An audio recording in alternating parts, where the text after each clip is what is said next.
олон угсаатны бүлгийн хувцсанд бол эртний хувцсны улбаа бол их хадгалт гацсаар ирсэн байна.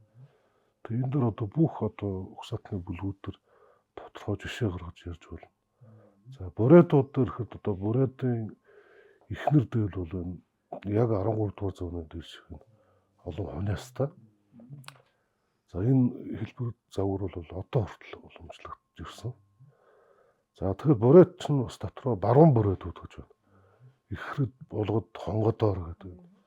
За эднэрийн хувцс бол бас ондоо.